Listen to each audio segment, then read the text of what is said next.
ꯃꯌꯥꯝ ꯃꯅꯤꯄꯨꯔ ꯇꯣꯞ ꯆꯦꯅꯦꯜꯗꯒꯤ ꯚꯤꯗꯤꯑꯣ ꯑꯝꯇ ꯊꯥꯒꯠꯆꯒꯦ ꯃꯁꯤ ꯀꯥꯎꯟꯁꯤꯜꯒꯤ 12ꯀꯤꯀꯣ ꯑꯥꯔꯠꯁ ꯑꯃꯁꯨꯡ ꯁꯥꯏꯟꯁ ꯁ꯭ꯇ꯭ꯔꯤꯝꯒꯤ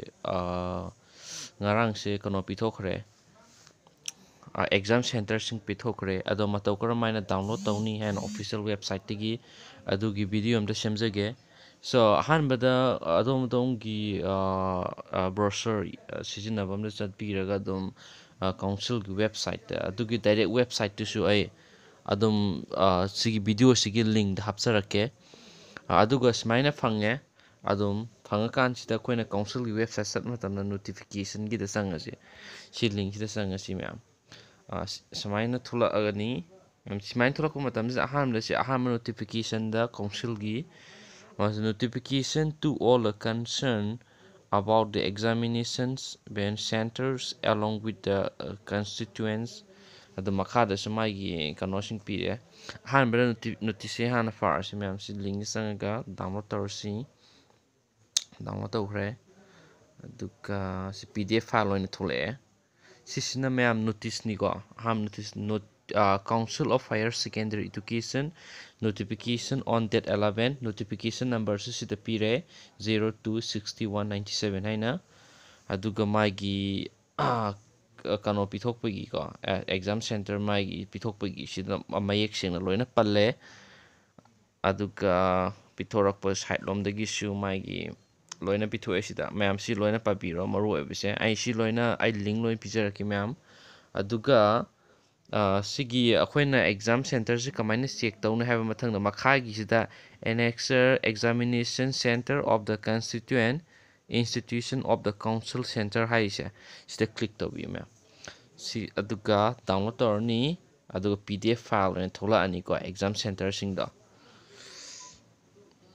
ꯁꯤ ꯑꯦꯛꯖꯥꯝ ꯁꯦꯟꯇꯔꯁꯤꯡ ꯂꯣꯏ ꯁꯤ ꯊꯣꯛꯂꯛꯑꯦ ꯇꯣ Council of Higher Secondary Education Examination for 2009 for Arts and Science Stream My Centerꯁꯤ 100 ꯄꯤꯕꯅꯦ ꯍꯟꯗꯛꯀꯤꯁꯦ ꯁꯦꯟꯇꯔ ꯀꯣꯗꯁꯨ ꯂꯣꯏꯅ ꯄꯤꯔꯦ Name of Examination Center Constituent Institution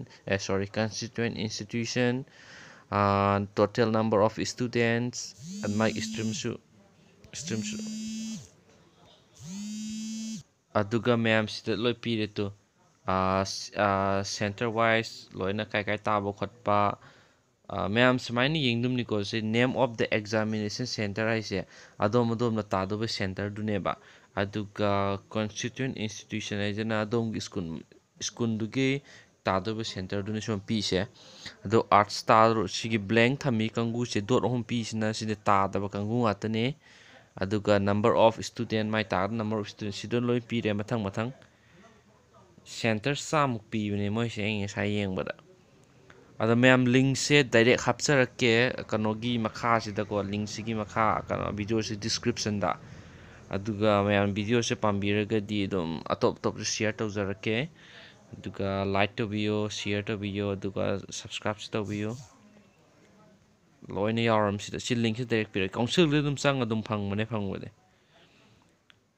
ꯁꯤ ꯂꯣꯏꯅ ꯄꯤꯔꯤꯗꯣ 100ꯈꯛ ꯃꯣꯏ ꯁꯦꯟꯇꯔ ꯋꯥꯏꯁꯁꯦ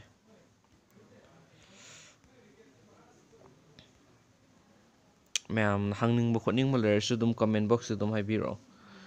ꯑꯗꯨꯒ ꯁꯤꯁꯦ ꯅꯣꯇꯤꯁꯁꯤꯗꯤ ꯉꯔꯥꯡ ꯊꯣꯛꯈ꯭ꯔꯕꯅꯦ ꯅ꯭ꯌꯨꯁꯄꯦꯄꯔꯗ ꯂꯣꯏ ꯌꯥꯎꯔꯕꯅꯦ ꯅ꯭ꯌꯨꯁꯄꯦꯄꯔꯗ ꯑꯗꯨꯝ ꯆꯦꯛ ꯇꯧꯒꯦꯁꯨ ꯌꯥꯔꯦ ꯑꯗꯣ ꯃꯌꯥꯝ ꯚꯤꯗꯤꯑꯣꯁꯤ ꯃꯇꯥꯡꯁꯤꯗ ꯂꯣꯏꯁꯤꯟꯖꯔꯒꯦ Thank you so much for watching my video and don't forget to subscribe the channel, share the video and like the video. Okay, thank you so much. Bye bye.